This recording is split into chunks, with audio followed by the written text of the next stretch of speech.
Hi, teammates. My name is Sean J. McCaw, and I am your host for the Eurostep this evening. I hope everybody's really happy to be here. I know I'm glad to be here, taking you behind the scenes of European basketball and the athletes behind it and what they do when they're not on the court. Before we begin, I've got two announcements. First, make sure you tap in at the comment section or the question mark down at the bottom of your screen with the speech bubble if you would like to ask Bryce a question during the interview. I'll see if I can get that on. And something new, those of you that are here, there are 10 of you here right now. Why don't you introduce yourselves or at least say where you're from? That would be really cool so that other people know where everybody else is coming from. So, my guest for tonight, he's a household name here in Germany. If you've watched the BBL in the last years, the last what? How long did you play, Bryce? Like 12 years, 10 years? Um, then you've definitely seen his face. He's played for almost every top team in the Bundesliga, which is very, very rare, and I'll explain why that is in a little bit. But so it has also to do with what kind of athlete he is, of course, but also how he is off the court. So that's a testament to what kind of person he is. We'll talk about his distinguished career, of course, how retirement is treating him. Although he's not playing anymore, he's still connected to the game. And then we'll talk about what his new job is right now, and then also talk about the future, what the future has in store for him. So let me add my guest. Thank you for those of you that just came in. If you guys want to say where you're from, that would be pretty cool in the comments, so everybody knows where everybody's from. So there we go. There we got Bryce. There he is right there. So you hear me, Bryce? Yep. Okay, wait, I got to turn up my speaker. There we go. All right, we're good. So, as I said before, Bryce Taylor played on many teams here in Germany and was an outstanding player before he retired. So, yeah, I'm thank you for coming on, man. I appreciate it. I know you're in England right now. You're taking time away from your family a little bit. I appreciate you jumping on with us. Thanks for having me, Sean. No problem. Appreciate it. Yep. So right now, I will tell the people um, how we know each other. So it's funny because although we ran in the same crowd, I'm older and of course the basketball world is extremely small. But actually, I think we've never even had a real conversation or anything like that, right, Bryce? Yeah. I mean, I don't remember meeting personally, so yeah, I just Yeah, I think yep. I think when you came to Germany, when you came to Bonn, that was the season I was coaching Jena in the second league. So that was like I was like 1 year out of retirement or in retirement, and I was coaching Jena in the second league, which would have been your first year here. But I mean, of course, I still watched basketball and what was going on in the first league, and you were one of the players that I really liked to watch because I thought your game was so smooth and kind of like effortless almost. And so I really enjoyed like watching you play and watching you develop over the years. Um, yeah, so let's get this going. We'll talk about your athletic career, then we'll go a little bit into coaching and on the personal side behind the athlete, of course, and just feel comfortable with explaining what you want. And yeah, and then towards the end, I'll have a couple of quick answer questions, and that'll be it. I'll get you out of here and back All to your right. family. Sounds So good. let's start out with high school. So during my research, I noticed that you won the CIF, the state championship in California 3 times in a row. And if anybody knows basketball in America, you know that winning a title, a high school title anyway in itself is difficult, but especially winning one in California that's so big is damn near impossible. But you guys won it 3 times in a row. Did you realize at the time what an accomplishment that was, or is it like now that you look back and see it and like, damn, that was pretty tough? Yeah, so just a minor correction. We won the southern section, so it's like for all of Southern California, and then Oh, okay. yeah, but still, I mean, it was still a great accomplishment. I had a great group of guys, a bunch of guys who went on teammates. who went on to play Ivy League basketball at the Division I level. So no, it was just I was just very fortunate. I went to an established program with a great coach. His name was Greg Hilliard. Jason and Jaron Collins, the Collins twins who played long careers in the NBA, they also went to the same high school. So there was already that culture established that I came into. And then I played varsity already as a freshman, so I played 4 years of varsity basketball. Mhm. And then my sophomore, junior, and senior years, we were able to win the CIF, and we made it to during my junior year, we made it to the state championship game. We lost to a team from Sacramento, but I had a very successful high school career. I scored over 2,500 points, um, and it was a lot of fun. So yeah, Is are you still in touch with any of those guys from high school? yeah, we still talk. One of my teammates is still playing. I saw him on here. His name's Evan Harris. Evan Harris, shout out Evan. He's had a Evan. long, successful career overseas, so I'm really happy and proud of him. And then, yeah, I'm still in contact with several of my high school teammates. Yeah, Evan. I coached Evan in Cuxhaven. Oh, okay. Yep. That's how I know Evan. Cat. Okay. Yeah, we grew up So together. We grew up playing together, and yeah, he's still playing. I think he's playing in Canada. he's playing in Canada. Yeah. Yeah, so it's really cool. After high school, you go to the University of Oregon, which, by the way, shout out to my niece Nene. She's going to Oregon this fall as a on scholarship for soccer. So shout out to my niece. Love you, Nay. So you go to University of Oregon. Can you briefly explain like how your college career was, how exciting it was, and the feeling of like playing at the University of Oregon must be special. Yeah, so Oregon was like the first high major program that recruited me probably since I was about 14 years old.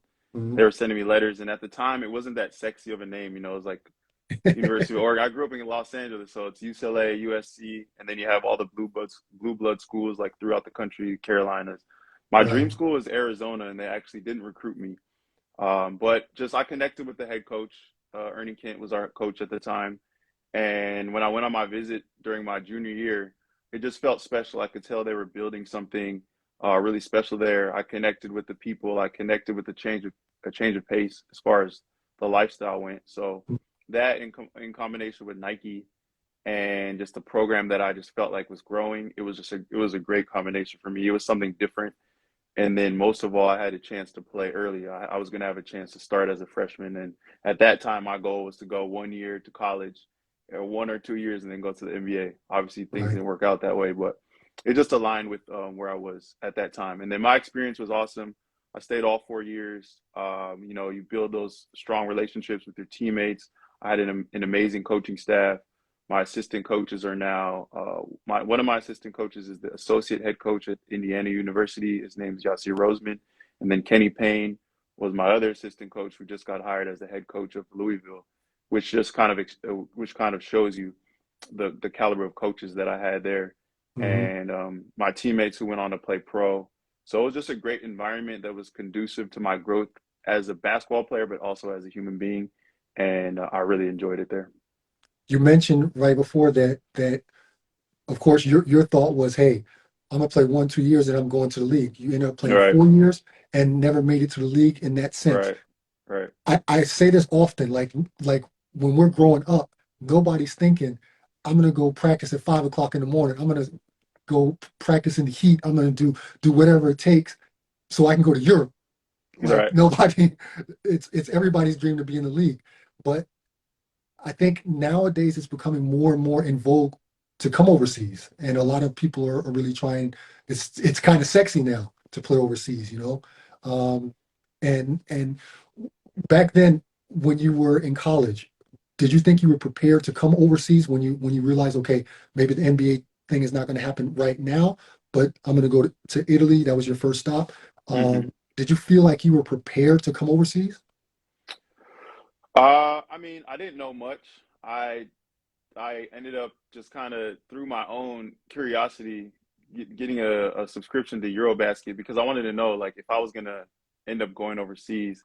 You hear about guys playing over here, but you just don't know much about it. At the time, there was the trapezoid lane, and then you just see all the logos all over the jerseys, and it seems so foreign, right? Like it's the same game, but it feels so foreign. And fortunately for me, though, I had the opportunity to travel a lot as a young person through school program. I came overseas and I traveled throughout Europe. And then I also had some friends who would travel here. So I'd been several times. So I wasn't really afraid of that. I was open to the experience and the off the court element of it. But basketball wise, I was very naive and ignorant, and I didn't know anything about EuroLeague. I didn't know anything about Euro Cup and the different international competitions. So as far as preparation goes, no, I was not prepared. I really didn't know what I was getting into. I didn't know that it's very uncommon for rookies to play at that first league level in Italy. So I was just going over there extremely confident in myself and in my game. But I had a lot to learn in that sense. So I wasn't prepared, but I had the confidence and the talent, which kind of helped me through Right. that process. Yeah. See, and that's crazy because I ask everybody that question, like, were you prepared when you first came over? And so far, no one has said, "Oh yeah, I was confident. I knew what I was going to be getting myself into." And that's exactly why I wrote this book, Same Right. Name, Different Game, right? Because I wanted to give um, athletes a little bit of a heads up on what it's like over here, and it's crazy that all of us, I mean me included, when I first came over, I knew nothing. I knew absolutely nothing. What I wanted to ask you before was your dad. Of course, your dad played in the NBA and the ABA as well. um, how was he influential in maybe preparing you to become a professional, to make it your job, because he lived that life? Yeah. So my dad we had our fair share of run-ins as I was growing up, 8, 10, 12 years old, where he was a bit too hard on me Mhm. during that period of my life. So I kind of forced him to go away and let me develop on my own. Right. Um, yeah, so I think over time our relationship developed, and then I was more receptive to almost his coaching and his tips, given the fact that he lived through what I was getting ready to go through. He played at Princeton University, and then he went on to play, 10 years professional basketball, ABA, NBA. So I definitely had an advantage in the sense that he knew what I was dealing with when I was going through a shooting slump or my Mhm. confidence was suffering, or how to deal with. He helped me select an agent coming out of college, and I think that gave me an advantage in comparison to other guys who were kind of going through it themselves or their parents not having experience at the professional level. So he always wanted me to play point guard or playmaker, and I was not really trying to hear that. I wanted to play off the ball and just shoot all the time. So no, but I definitely had a one up just growing up, having somebody that played it and lived it personally, and then he was able to give me that game and teach me the ins and outs. So, like we said before, your first season was in Italy. Um, did did you think that you were going to just come over here and wreck shop? Did you think you were just going to dominate? Because yeah, nobody plays as good as Americans. Did you was your confidence on that craziness? Like, I'm just about to blow up everything here. Exactly. I mean, my plan was go to Italy, play 1 year, and then I would be back in the NBA. So that was pretty much what drove me. But obviously, you're practicing twice a day. So I had a coach, an Italian coach, very demanding. We had Mhm. 4 foreigners on that team. Fortunately, I had vets who helped me, but my mindset was, all right, I gotta put up numbers and I gotta play well so that I can get to the NBA. So I thought I had something coming to me. I ended up playing an okay year, but it wasn't nearly as easy as what I thought it was going to be. Yeah, I hear that also from a lot of people that they didn't realize before they came over that other people can play too. Like, it's not Yeah. just Americans that can play ball.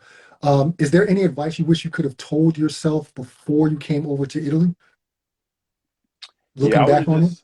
like I would have just focused on being more present in Italy and just educating myself early on and just being there because I was 1 foot in Europe and the other foot in America. So I was thinking so much about what I was missing out on, whether it was what was going on with my friends or following the NBA extremely closely. And I didn't fully embrace being there. I stayed a lot of times by myself in my apartment rather than going and kind of exploring and spending time, like my free time with my teammates. And that was something that eventually I ended up doing. But early on, I didn't really have the right approach in terms of just what it was like being there and being present of mind. So I would have told myself just to enjoy it, really, just enjoy being there. It was, an amazing culture. I was living in a village of 15,000 people, but they treated me like family, really, really Mhm. great people. I had cool teammates. but I was just kind of off to myself a lot of times, and I would have just told myself to just embrace the experience a little bit more. Right. That's good advice, man, because you you never realized you never realize how fast that time goes. And if you're not living in the present, one blink of an eye and it's over. So I Right. think that's really good advice. I've got a question from a viewer. Actually, I'm going to hold off on that one first. Um, After you played in Italy, you came to Germany for the first time and actually never left. What was it about Germany that kept you here for so long? Actually, that is partly the user question that came from the next prospect official. So, what was it about Germany that kept you here so long? Yeah, so it was never, I mean, it wasn't my plan. I signed a 1 year deal in Bonn, and I really went to Bonn because we were playing Euro Cup that year, and we had some good teams in our group. And it was an opportunity for me to get exposure. And I had heard that Germany was a great place to live as an American. I kind of struggled in Italy. I had an offer to go back to Italy, but I had this offer to go to Bonn, and the main thing was we could play Euro Cup, and then that was going to give me exposure to the other big leagues Right, around the continent.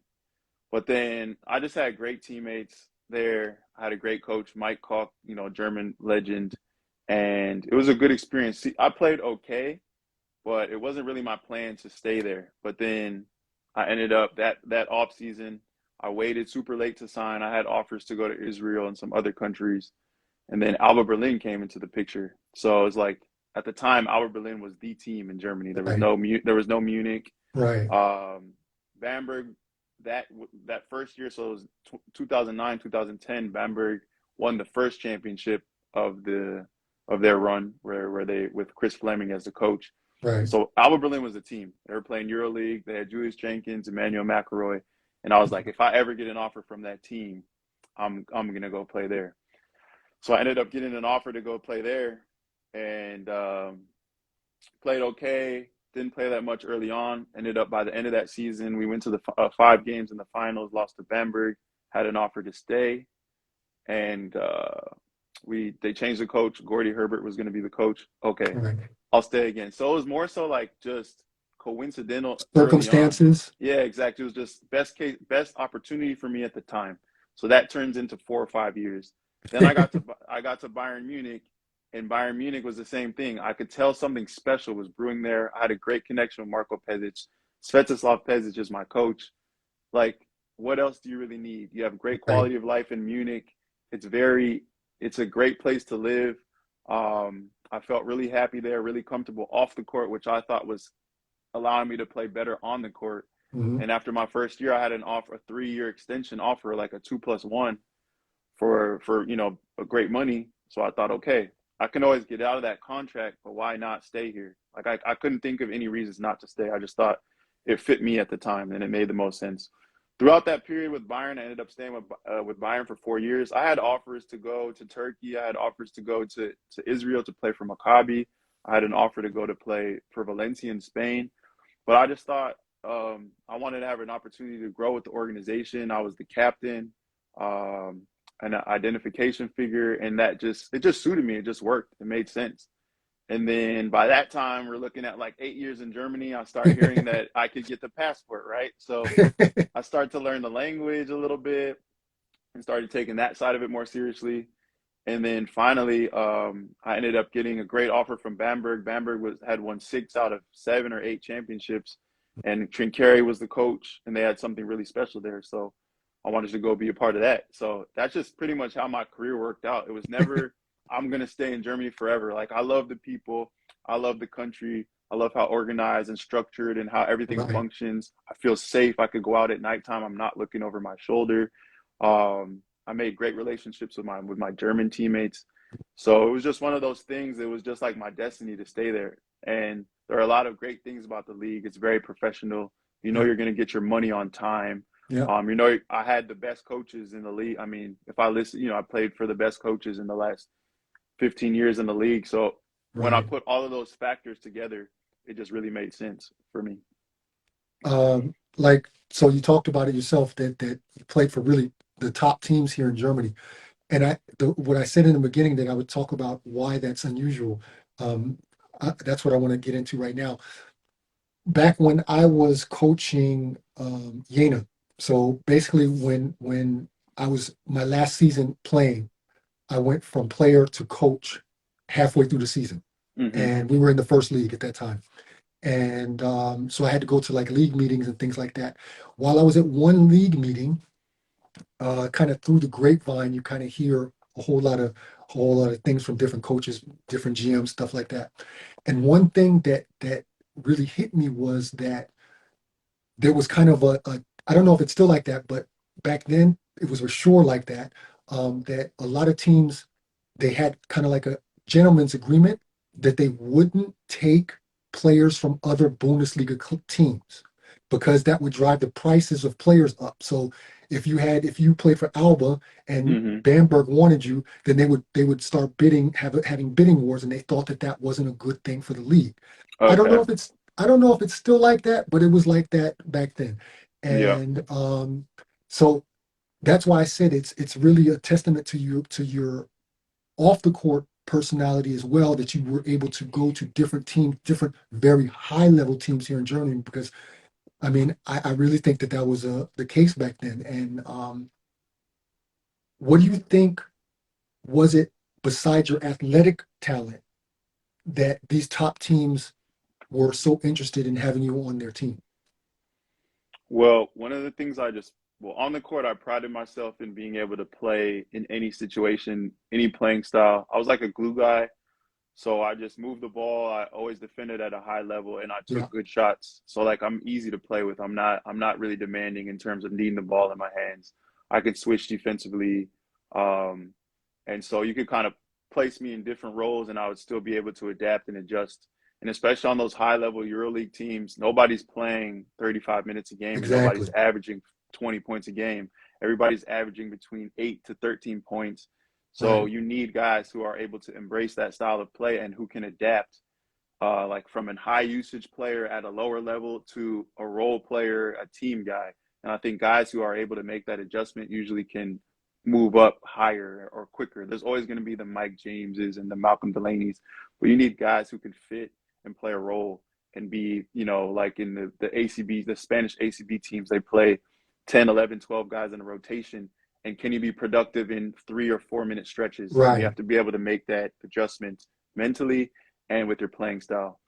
And then I just think I always made an effort to be very present. Like I learned from my rookie year situation of sitting in an apartment, and I always connected with the foreign player or with the local guys, with the domestic guys. I got along with all my German teammates. I really embraced being in Berlin. I mean, it's one of the best cities in the world. I wanted to stay there Yes. for when I was playing for Alba. I wanted to stay there forever. I was going to play for Alba for 10 years. And the same said for I just tried to embrace every opportunity that I had and make the most of it. And that was on and off the court. And I think that's what allowed for me to continue to move up the ranks was like a combination of the personality that I had. I'm not a really controversial person. I'm easygoing, don't say much. And I think I could just fit with different groups. So I think that was what allowed for me to kind of navigate my way throughout my career. Yeah, I mean that's incredibly important because, like you said, especially when you're playing EuroLeague, you've got to be ready to if you're playing 3 minutes or if you're playing 15 minutes or if you're playing 20 minutes, and they need guys that even if they're playing 3 minutes, that they're playing on a high level those 3 minutes. So I mean, but also off the court, you have to feel comfortable. You have to make sure that those around you are comfortable playing with you, and off the court is just as important actually. Yeah. And Um, one yeah, thing I want to add to that is man, I was a competitor, man. As a player, like I'm a winner. I've won at every level. From when I was a kid, I won at Oregon, and I was able to win some titles in Germany. So I was a competitor, and I didn't care about stats. Like, of course, a little bit. Like you care about your shooting percentages. of You're not course, happy if you score 0 points, but like I right. wasn't out there stat chasing. Like I'm playing to win the game, and I think that mindset and that approach to the game is what allowed for me to play on those high levels in Germany. That's incredibly important to know because yeah, a lot of guys think that if I don't get my numbers, I'm not going to get another job or something like that. And it's not just about the numbers. It's not just about your stats. And only those that have been over here for a long time really grasp that it's a talent to be able to do that as well. Yeah. So that's important. Um, in 2018, you got your German citizenship, as you said before. When and why were the reasons that when did you start thinking about getting your passport, and why did you decide to do that? Right. So, um, I started thinking about it my in 2015, 2016. So that would have been 7 years or my eighth year playing in Germany. And that was when I think you needed 8 consecutive years in Germany, and then you can naturalize as a German citizen. You have to go through the process. You have to pass the naturalization test, and you have to get your I think it's your German the level where your German fluency test. I forget what it Right, is. It's a B level, I think. B right. eins. So I started take. So at that time, I thought, okay, this could be. I felt very comfortable in Germany. I was happy there, and then at the same time, it would have been a great asset for my value playing Mm, as a local player. So it was a combination of those two factors. Like I could extend my career. I had the potential to play for the national team, and those things were really compelling to me. So I thought, let me just maximize my career where I am right now. The big thing was the renunciation element, which is very very strange and personal. And I think I underestimated that because when I had to go through that process, I felt very emotional about it, which I didn't expect. I thought, okay, this is a business decision, and it makes sense for where I am in my life right now.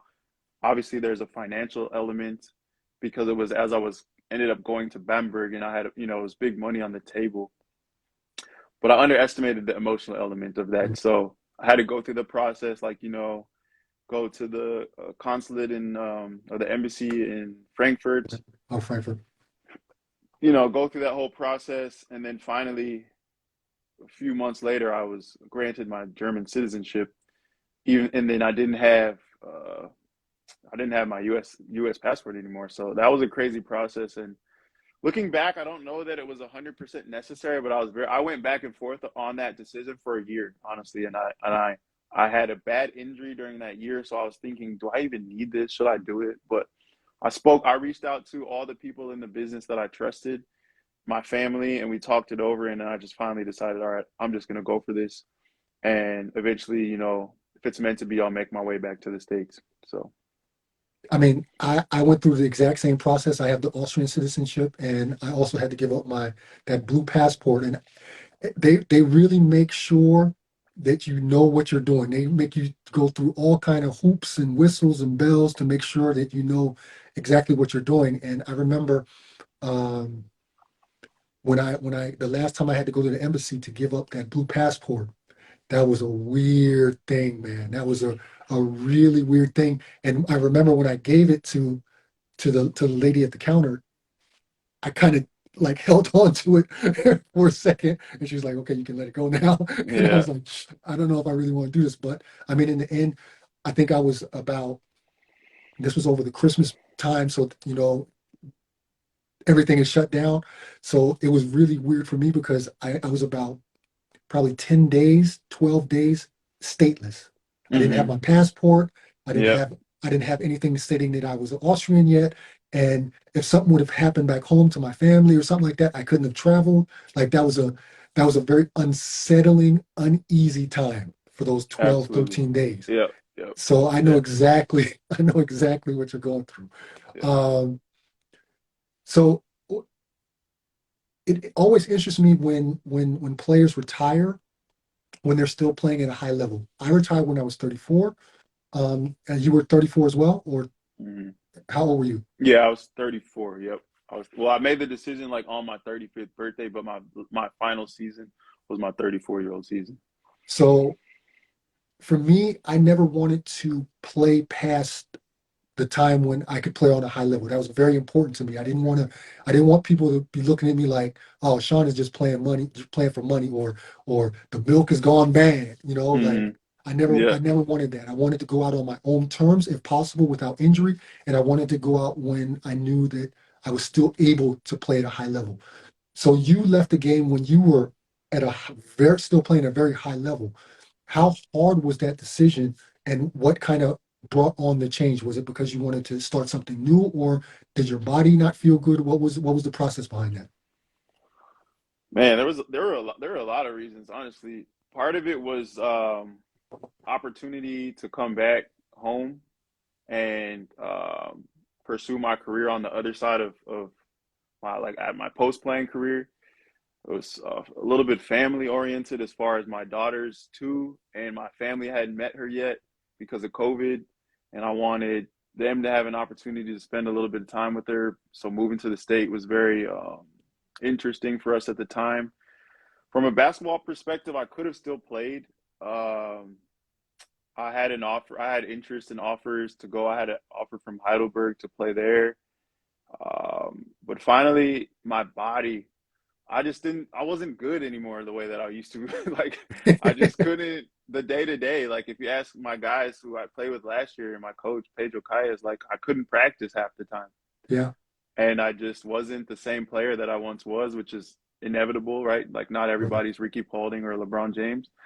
But I just felt extremely limited in what I could bring, and I didn't want to just be like the veteran guy who's like older, coaching but still playing. Mhm. Because if I can't be in the grind on a daily basis, like I felt like I was cheating the game, honestly. So that had a lot to do with it. I just felt like, okay, I can still play. Like I might play in the big three. You might see me play in the big three. That was another thing. Like I could still play in the big three. And then ultimately the job that I decided to do, there's a heavy playing element involved. Like I'm on the court every day. I'm playing for the last 6 weeks of the season. I'm playing with Malcolm Brogdon. You know, we're playing 3-on-3 every single day. So I'm still playing. And as long as I was able to still compete and sweat and get out there without like the day in and day out grind of being two a days or long practices and then playing Right. 50 games or whatever, then I felt like that was a fair trade off for me. So I just listed a bunch of things right now, but it wasn't like I knew I was done. Like I still wanted to play. I still could have played, but I had two Achilles surgeries in the last 4 years, and both of those took me almost a year to come back from. And I Right. just couldn't. I haven't dunked since 2017, and it's just like if I can't get out there and hold my own with the very best, like the EuroLeague guys, then I just felt like I was cheating the game. So I had a great time being the leader of Hamburg last year and our captain, but that just wasn't something that I really felt like I needed to do. Like I'm ready now to prove myself in a different way. You know, Father Time is undefeated, so it happens to everybody. Right. So you touched on it a little bit. Can you tell us what you're doing now? I mean, you're working with the Indiana Pacers, um, and can you kind of explain how you came to that, and also what is your day-to-day kind of job there? Yeah, so everything happened really late. Like I said, I was still entertaining playing. I was looking at different options also in the States, like I said, the big three and different things like that. And finally, I went to NBA Summer League and I was able to get a few interviews for video coordinator positions like assistant video coordinator slash player development assistant. And I had three interviews with the Warriors, the Knicks, and then with the Pacers. And I ended up taking the offer from the Pacers. It just made sense for me at the time. It was mainly like an on court position, and as like almost a coach in training. So it was like a coach in training slash video assistant slash player development coach. Right. And you're doing a little bit of everything. We're the scout team during practice. We're jumping in, helping in offensive and defensive drills. There were five of us in that position, and then four of us about halfway through. Then you're helping guys before practice. So you're helping pass, you're helping rebound, you're during practice on the court, like I mentioned, then after practice as well, staying later, helping guys get shots up and Mm. whatnot. Before the game, same thing. And then it was a non-traveling position. So the team, when they went out on the road, I was doing personnel reports for our video coordinator and for our director of strategy, or doing some assignments for the coaches. It could be like random time right before the Pacers were going to play, and I'll get a text message, hey, can you put together some clips for us of Draymond Green's weak side rotations, 20 of them. All right, cool, boom. Then I'm making playlists for that. Cutting games and helping organize the games for the coaches. So that was a big thing that I learned is the video element as you look to work your way up in the coaching world at the NBA level, you really have to be able to do video.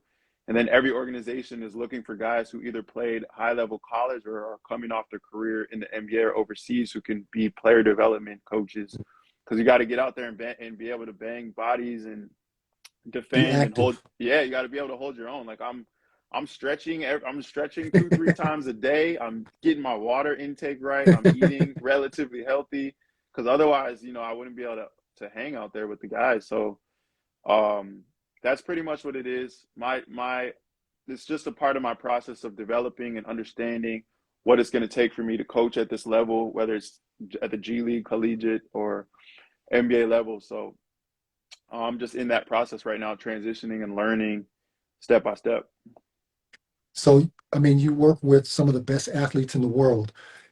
How is it different back home, and especially on that NBA level, compared to how development is over here in Europe, even on the high level teams? What are some of the finer details that not everybody knows about? Well, the first thing that comes to mind is just like the resources at this level because you just have Mm. we had about 10 coaches on staff, three strength and conditioning coaches, a Wow. full-time nutritionist, five physios or trainers as they call them here or in the States. So you have literally everything at your fingertips to maximize your performance. And at that level, everything is about performance. So everything is measured, everything is with a purpose, but the guys work. And that's one Yeah. thing I could say. Like the style of training is different. Whereas a lot of old school coaches in Europe want to do two-a-days. The NBA obviously isn't like that, playing an 82 game season. But the Mm. guys are working. They're lifting 4 to 5 times a week. Guys are always getting in either before or after practice or coming back at night to get their shots up. And everything is with the purpose because you really have to limit the time that you spend on your legs with that schedule, the traveling, and the amount of games. So everything is very detail oriented, I would say, and with the purpose and just extremely professional. So NBA, in terms of resources and the investment that goes into the athletes and their performance, is like at the top level. Was it difficult for you to kind of change your standpoint from being a high level player to now you are a coach? So you have to think differently. Was that difficult for you, or how was the adjustment? It was like the funny thing is, right? So I'm standing on the side during practice. I have my towel over my shoulder, and I didn't really have much of a voice this year in terms of like what's going on in practice. Our head coach is Rick Carlisle, so I mean, you're learning, sitting there learning from a Hall of Fame coach. Right. But like the whistle would blow, and I would go to run on the court sometimes. You know what I mean? Like, but it would just be the team would be practicing, and I would just have to like almost retrain myself. Like, bro, you're not like at this moment, you're not in practice. Like, you're not on the team. That was one of the weirdest things, especially in like the first weeks. Is like you blow that whistle, and I was like a trained dog, like Pavlov's dog, right? Like I started to salivate. Like, all right, let's go. Let me. So there were some parts in practice where I would be in practice, but that was one thing. So, and then just being on the other side, like you want to bring presence and positive energy on a daily basis. Right. And I'm looking to fill the gaps and just help where need be. If I see somebody at a basket alone, boom, I'm sprinting over to that basket. Hey, what's up? Want to get shots up? How are you doing? And I'm just bringing that energy on a daily basis. And that's something where sometimes as a player, you're kind of in this mode where you're thinking about yourself and you're thinking about what you have to do. And from a coaching perspective, like you have to be, especially a support staff, in a support staff role, like your job is to be an asset every single day and to bring that positive energy. Um, when I first started coaching, I had a hard time to look at things from the sideline. So the first weeks I was like literally standing on the court and Mm-hmm. and getting in the way of players and stuff like that Yeah. because I was so used to the view from the court and I had Yeah. to adjust it to then to really go on the sideline and do things there. Um, I know you're coming back. You come back to Germany as often, and that you are trying to get your license. And for Mm-hmm. those of you that don't really know what I'm talking about, Germany has a very, or European countries in general have a very um, good system where you have to earn your kind of degree in coaching. And Germany is no different. You start out with the level C, and then you move up to level B, and then there's the A level. And the A level, for if you have an A level as a coach, you can also coach a national team, for example. So Hmm. I also have the A level, and I know you're coming back to do your A level. Um, what do you think about the system over here where you have to kind of earn your stripes to be able to do certain jobs? What do you think about that?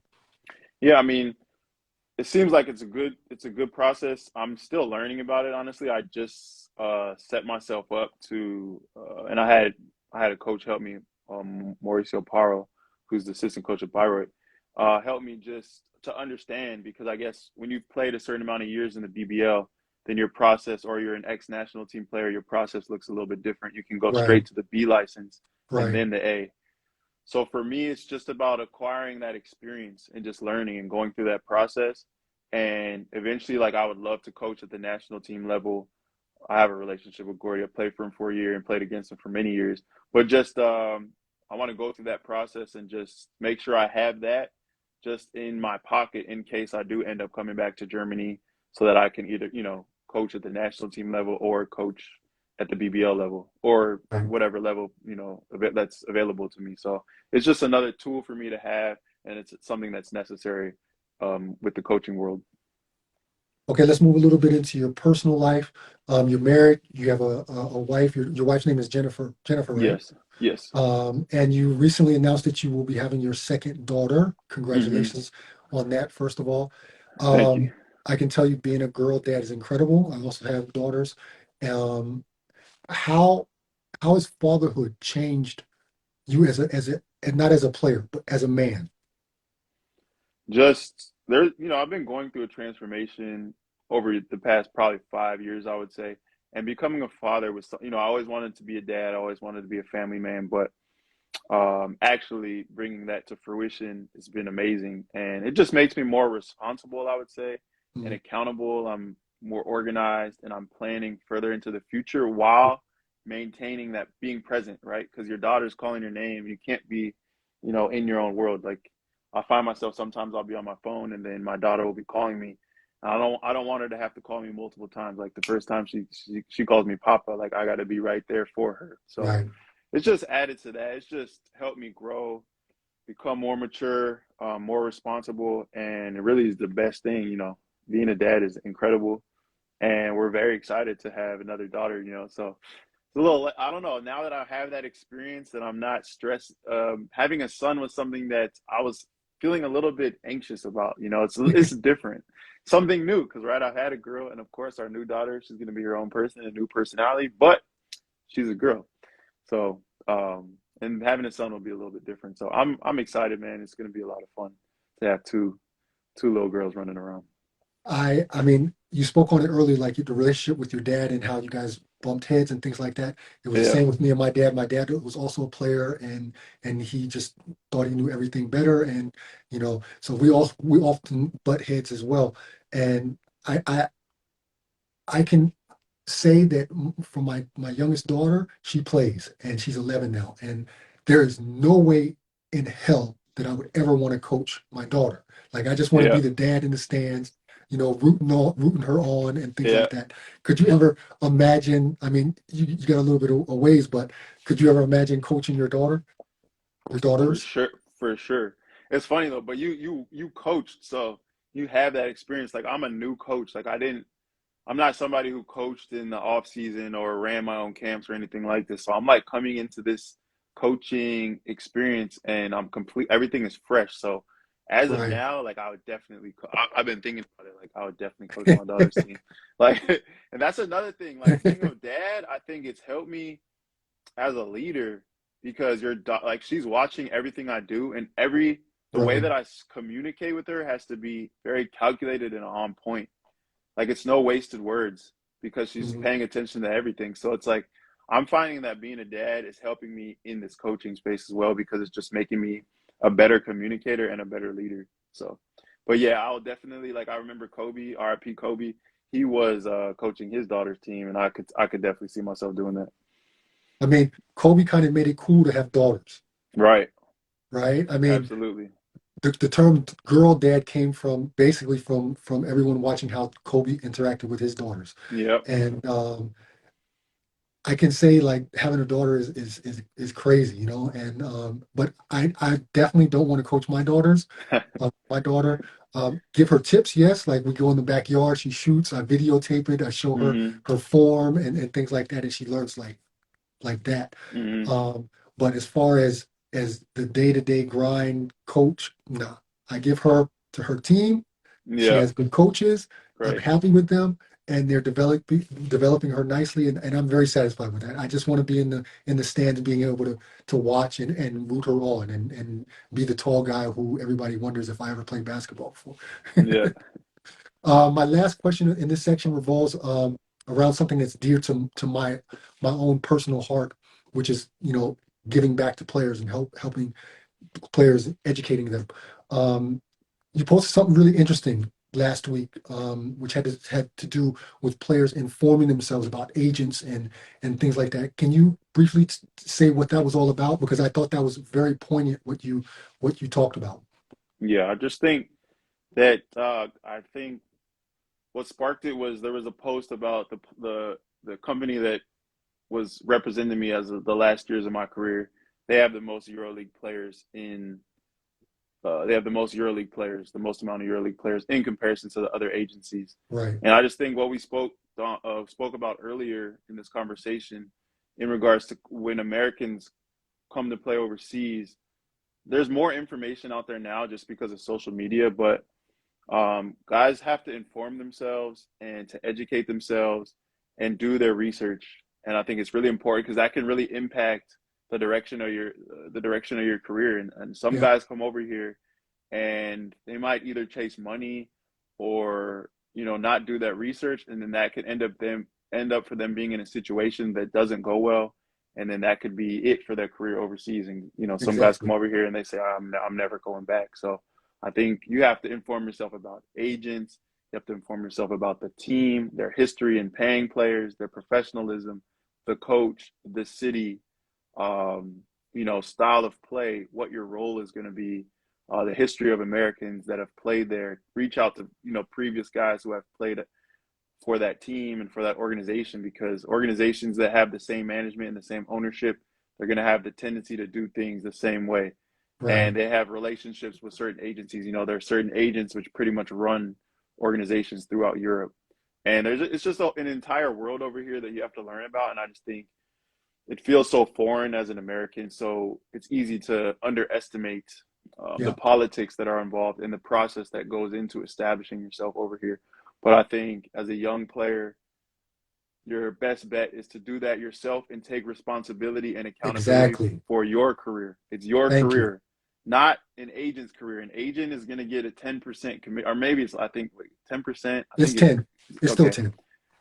10. Because I did know that there was some type of a negotiation now. The rules have changed for EuroLeague Yes, teams, but a lot of agents are looking to pool those commissions together, and they don't think about you as a human being or all the things that you go through as a player being over here. They sign that deal, and then it's on to the next guy. And you're the right. person that's actually there on a day-to-day basis who has to live those experiences on a personal and on a human level. So do the education, take accountability and responsibility for your career, and it will pay off for you. And yeah, it's just all about information, and it's all out there. You just have to seek it out.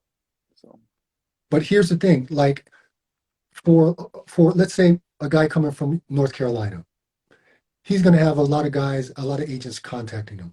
What about those players that are from NAIA schools, D3 schools, who maybe yeah. fall through the cracks? Of course, Mm-hmm. we say it's the internet age. You can find information anywhere. But Yeah. I mean, those guys are going on Google. There's 1,000 links, 1,000 pieces of information, Mm-hmm. and it's hard for a lot of guys and girls to filter what they need. And that's part of my passion, is to try Mm-hmm. to help players navigate those waters, especially for the early parts of their career. Once they've been over here for a couple of years, they usually pick it up pretty quick. But when you first Yeah. come over here, it's really a jungle for them, and Yeah. that's part of my goal and what I want to do for players. And I really appreciate what you just said, because you're it's like you're speaking right directly from my mouth, because all the things you said when I consult with players, um, those are all the things that I tell them. They have to be responsible. They have to check. They have to reach out to people. They have to be a pest at times. But but it's like you said, it's their career. It's not anyone Yeah, else's career. And there are yeah, there are very good agents out there.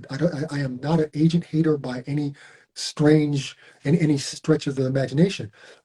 There are really good agents that also try to prepare their players, but they've got maybe a lot of players to deal with, and a lot of agents don't give players the information that they need for smaller details. yeah. And so I really appreciate you saying that, because I feel like I'm not the only one saying Yeah. the Well, same there's thing. I also really like at the end of the day, like you're here, like the player is here. So there's only so much that you can depend on your agent for. And the rest, like you're depending on your agent for contract negotiation and to provide leverage when you get into some sort of muddy waters or difficult situations. But your agent isn't here interacting with your coach on a daily basis or with the GM or with your teammates or with the fans. And I think seeking out those like trustworthy sources like yourself, or I know there's Carlin Brown who has point advisors, right, or right. other Carlin's experience. great. I think experienced players, like guys who know what it's like, who have played on different, on different levels in different countries and on different teams, that will be able to provide insight that's trustworthy. And that's what I mean by seeking out that information. It might not be available through a simple Google search, but you have to reach out to vets or guys who know how to navigate this space, experienced people who only want to see, who are interested in other guys succeeding who are coming behind Right, them. So I right. think former players or guys who have played at a high level or just have played overseas for a while, I think can provide great information for up and coming guys in those first 1, 2, 3 years.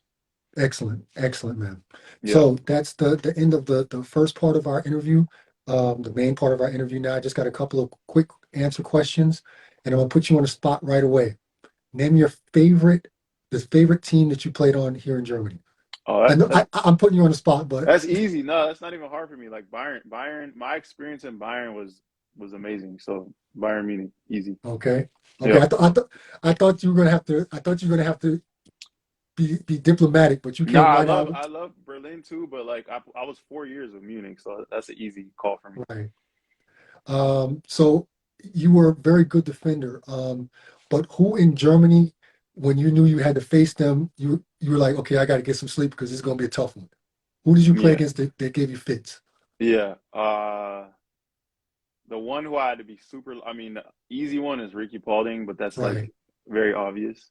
Um, Ricky is a great guy, great career, Yeah. tough cover, but like I felt like I gave him trouble. Like I don't know that there's anybody else in the league during our year, maybe Tez Robertson, that Hmm. could defend Ricky. I just knew how to play him. I knew how to space him. I knew what he liked to do, especially in his later years, in his latter years of his career. I just knew how to defend him.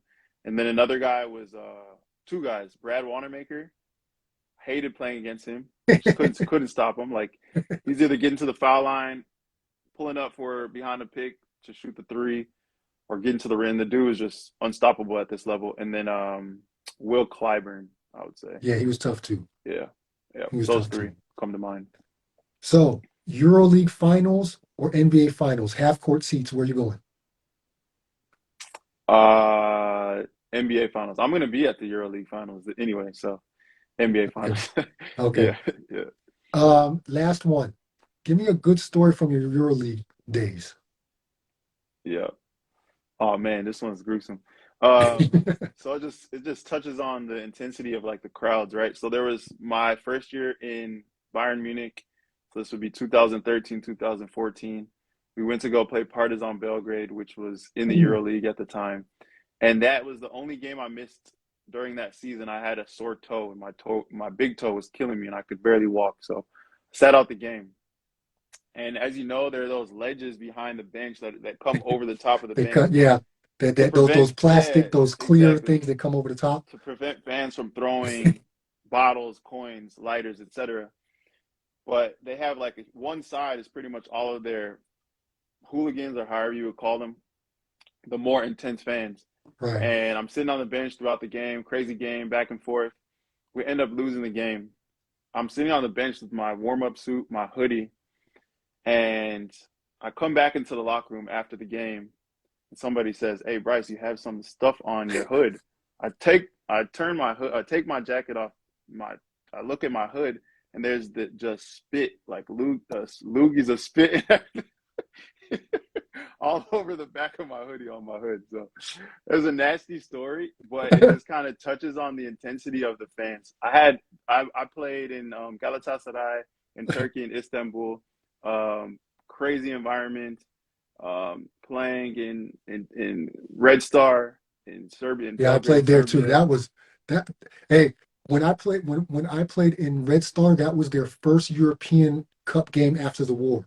Okay, So I was playing for my Austrian team, and we went to Red Star. And that was their first game after the war, their first European game after the war, and that place was just amazing. yeah, There was that was it was fearful and exciting at the same time. That was amazing. yeah. It gives you goosebumps just thinking about the passion and the excitement and how much those fans really care about their and support their team. So it was an amazing basketball environment, and that's what made like I'll be able to look back on those memories forever and just be able to share those stories with my kids. And that was another thing that like I played in Germany, yes, for 12 years, but I played Euro Cup or Euro League or Champions League all of those years Right. except for one. So I got the best of both worlds. I got the BBL, which is a very professional, probably top 5, 6 league in Europe, but then I Mhm. played high level. So it was a great combination to have during my career. Yeah, man. Well, you hit the shot at the buzzer. That's it. That's all for my questions, man. Thanks, Bryce, for coming on. I really appreciate you jumping on my format and telling your journey. And you gave some really important information that I think a lot of people will be able to use and understand. And that's part of the reason why I do this. And I really appreciate you coming on and taking time out of your night and giving that information and passing that information on. I think it's important for older guys or like me, I'm an old head and you just retired not too long ago, that we pass on that information. And what I found is the younger guys or the older guys, we're not so much going to give the information out. We're not going to seek you out and pester you. But if you ask, you'll probably get good information from these older guys. And that's what you spoke on earlier. And I appreciate you recognizing that that's what you need to do as an older player or a retired player, and it's not taking anything away from you by doing that, and in the end, you're helping people. So I'm very happy to have you on tonight, and yeah, man, I appreciate you, man. Yeah, thanks a lot, Sean. You have a great platform. I appreciate it, man. Keep up the good stuff.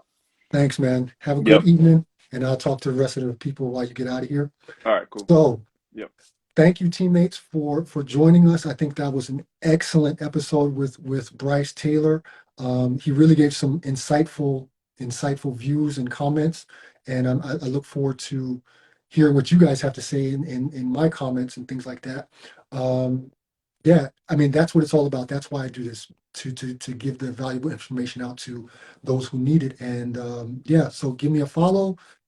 This video will be up tomorrow on my YouTube channel, and I'll post all of Bryce's details so you can follow his journey as well. Please support him in what he's doing.